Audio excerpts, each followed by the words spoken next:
You are listening to part 18 of the podcast series, Think and Grow Rich, The Power of Desire. Little did he dream, when he went to work, that he was destined to bring hope and practical relief to thousands of deafened people who, without his help, would have been doomed forever to deaf mutism. Shortly after he became associated with the manufacturer of his hearing aid, he invited me to attend a class conducted by his company, for the purpose of teaching deaf mutes to hear and to speak. I had never heard of such a form of education, therefore I visited the class, skeptical but hopeful that my time would not be entirely wasted. Here I saw a demonstration which gave me a greatly enlarged vision of what I had done to arouse and keep alive in my son's mind the desire for normal hearing.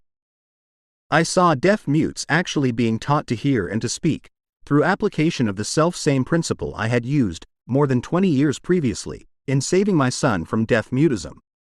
Thus, through some strange turn of the wheel of fate, my son, Blair, and I have been destined to aid in correcting deaf mutism for those as yet unborn, because we are the only living human beings, as far as I know, who have established definitely the fact that deaf mutism can be corrected to the extent of restoring to normal life those who suffer with this affliction.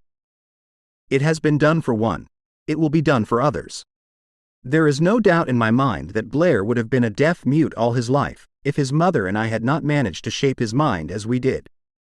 The doctor who attended at his birth told us, confidentially, the child might never hear or speak. A few weeks ago, Dr. Irving Voorhees, a noted specialist on such cases, examined Blair very thoroughly. He was astounded when he learned how well my son now hears and speaks, and said his examination indicated that, theoretically, the boy should not be able to hear at all. But the lad does hear, despite the fact that X-ray pictures show there is no opening in the skull, whatsoever, from where his ears should be to the brain. When I planted in his mind the desire to hear and talk, and live as a normal person, there went with that impulse some strange influence which caused nature to become bridge builder, and span the gulf of silence between his brain and the outer world, by some means which the keenest medical specialists have not been able to interpret. It would be sacrilege for me to even conjecture as to how nature performed this miracle. It would be unforgivable if I neglected to tell the world as much as I know of the humble part one assumed in the strange experience. It is my duty, and a privilege to say I believe, and not without reason, that nothing is impossible to the person who backs desire with enduring faith. Verily, a burning desire has devious ways of transmuting itself into its physical equivalent. Blair desired normal hearing. Now he has it.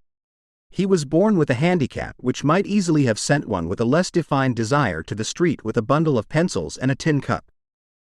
That handicap now promises to serve as the medium by which he will render useful service to many millions of hard of hearing, also, to give him useful employment at adequate financial compensation the remainder of his life.